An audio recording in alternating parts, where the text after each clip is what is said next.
House. Okay. So the message, how believers miss accessing abundant life. I I kind of took notes on how Apostle Kathryn organizes her teachings. And she kind of goes in a list, kind of like if you were to write out an organized paragraph, right? You'd have your topic sentence and then your supporting sentence, evidence, supporting sentence, evidence. So her main 2 points, her overall point was to be humble. That was the main reason why believers miss accessing abundant life. And then she said to be humble in hearing God's voice and to be humble in accepting the order. Those were the main 2 areas that she said.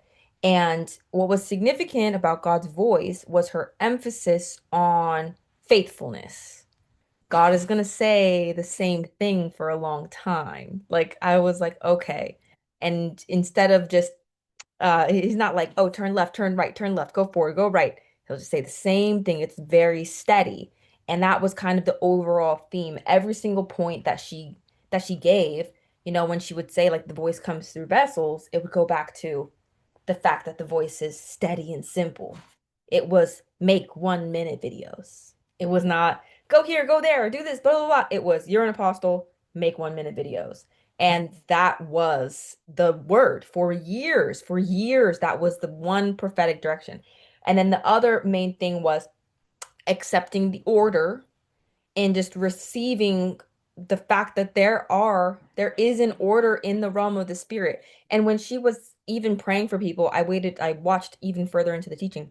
When she was praying for people, like she really emphasized, hey, when I say don't raise your hand in the Zoom, I'm asking for you to respect what God is doing, to respect his move. It's not Apostle Kathryn being nitpicky. It's God putting order in her in every single part of her ministry. Don't just raise your hand. God, he's gonna decide who gets picked and who doesn't. And it's for his reason. And you don't have to understand right away why he does what he does, but don't raise your hands in the Zooms. So I really liked how it was immediately put into practice, everything she was teaching about just order, even when she was praying for people. So that was my overall takeaway. And when she talks about the end time revival, and this is why I know she's a true prophet, she's and like this is why I know it's God's voice because she's not saying end time revival, there is going to be, you know, miracle this, miracle that, wealth transfer this, wealth transfer that. She said, no, it's purity in the heart. It's a simple word. It's a word that takes a long time, that takes a lot of faithfulness. It's about purifying the heart. And that's a hard word for people to accept because everybody wants, diamonds to fall out the sky. But it's not time for that yet. It's not time for that. We need to be pure of heart and humble. So I really appreciated how she organizes her teachings. And yeah, as a teacher, I was like, yes, let's bullet point this out and let's do it. So that was my double takeaway on the rewatch. Very good. I'm so happy I rewatched it. And I'm gonna popcorn over to Michelle, the other teacher. Yeah. Wow. Johnny, that was good. I want to listen to what you have to say again. Yeah, that was good. I don't, I was just taking it in and flowing, and it was funny because by the end of the night, 'cause I re-listened to it yesterday. All of a sudden, I'm talking in bed with my husband, and I just had this awareness. I was like, Eric, we have so much religion. And it was like, honestly, it felt like my eyes were opened. And I said, oh my gosh, I must have gotten more from her prayer at the end of that teaching um, that opened my eyes even more. I don't even know if I have words to explain it, except to say, like, it took me back. So, I'm like Pastor Heather. I've been a believer for 45 years and long time, back in the 80s. And I was just recalling what it was like for me to be hungry in pursuit of Jesus, but then suddenly brought into a whole culture that was about everything about Jesus, but not Jesus, if that makes sense. And it was like there was such clarity last night. And so I guess what I'm gonna do is just I'm gonna keep going back in, because I feel like in the word humility, how deep can we actually go with that word?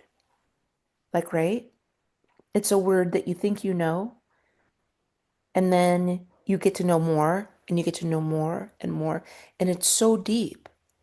It's so deep. And so I was just really aware.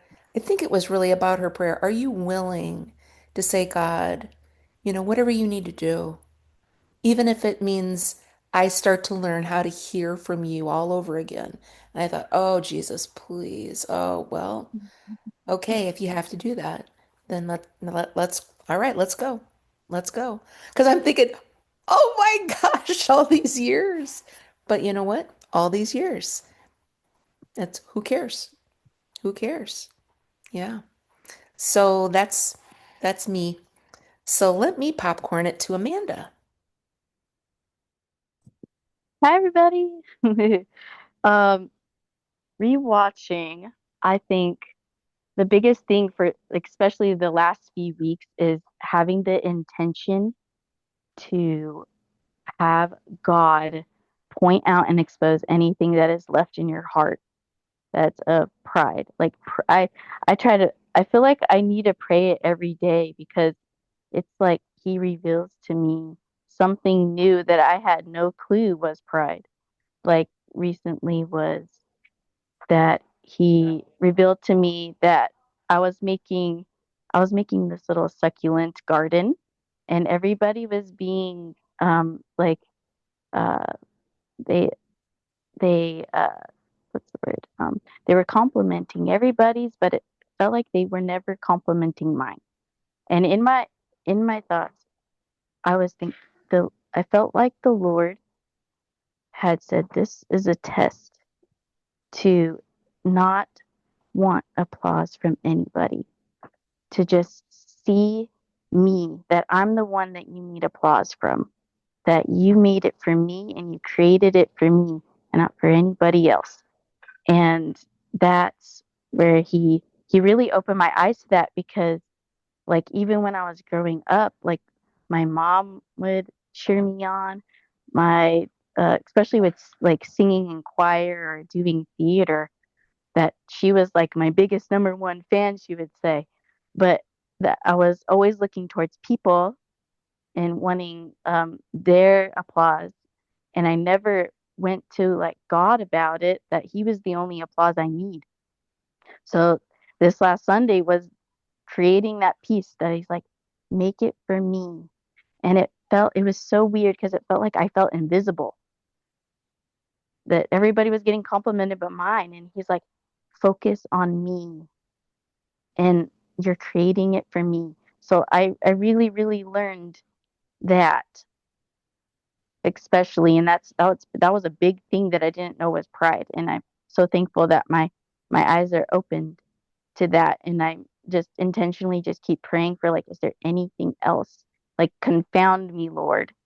So that's where I've been at. And I'm feel like a lot of like this weight is being lifted off and I'm not like reacting the same way, not looking for people's attention. And so I just feel like he's purifying more in the deep depths of my heart because he's just like, okay, here's something else you got to get rid of. And it's just gentle and loving. And I'm really, really grateful that He's cleaning me because I really want to be humble and pure. I really, really, really do. And I'm asking that and letting Him know I want to be humble and pure every day. So that's where I'm at right now. Thank you so much. And um, Christy.